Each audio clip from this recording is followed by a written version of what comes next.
Since then, Zahra and Bahir had been homeschooled. But it wasn't all bad. That decision had opened up their parents' travel schedule.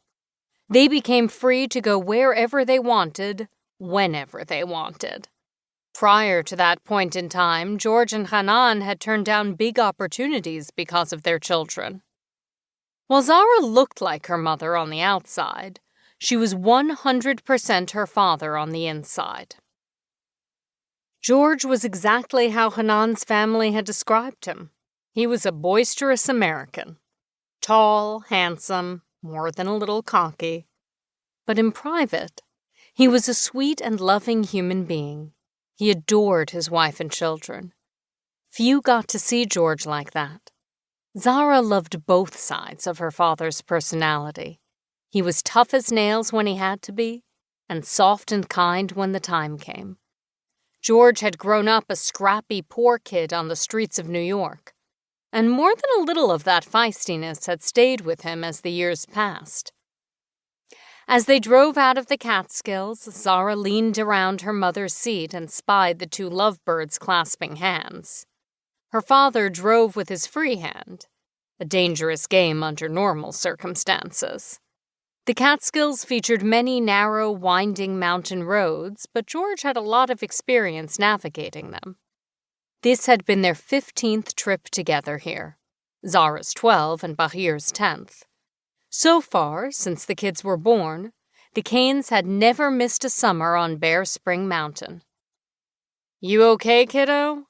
George asked, spying Zahra's glum face. She nodded. "Yeah, I'm just sad we have to go home." He nodded. "Me too, kiddo. Me too. But look at it this way.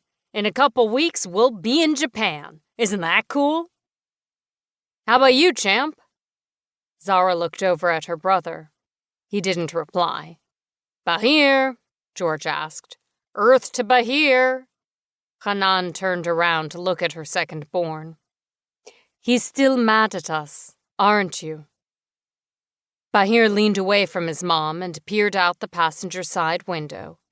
He had been giving everyone the silent treatment for the last 2 days, ever since George announced that they would be going to Japan for their next trip, not Egypt as Bahir had hoped. "Come on, Bahir," Hanan cooed. "Who's my handsome boy?" No reaction. "Bahir, what?" "Honey?" Hanan glanced over at her husband. His eyes were glued onto his overhead rearview mirror. Mrs. Kane must have sensed something was wrong because her demeanor instantly changed from a loving, playful mother to a hardened, protective survivor. Her eyes narrowed and she brought her attention to the back window of the SUV. Her face fell, and she practically dove back into her seat as George picked up the speed.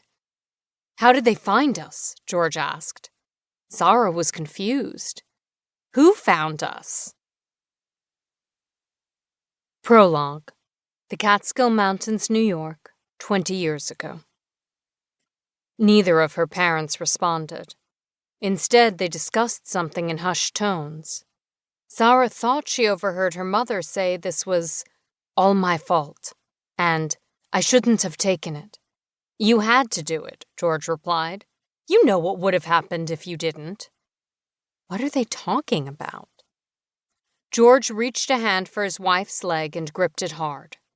Then he reapplied both of his hands to the steering wheel and sped up even more. Zahra was too short to see what was behind them. She tried to look but couldn't see anything.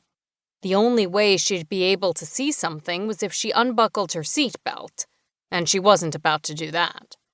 Not only would she get scolded for doing so, but she'd also be thrown out of her seat given how aggressive her father was driving. Whatever was behind them, it had frightened both her mom and dad. Her father had made some enemies over the years, but that was mostly with envious colleagues. Nothing life-threatening. She didn't know of anyone who would want to hurt him. Then again, she was 12. George suddenly sideswiped something considerable in size, sending them fishtailing around a bend. He quickly got their vehicle under control and didn't let up on the speed, much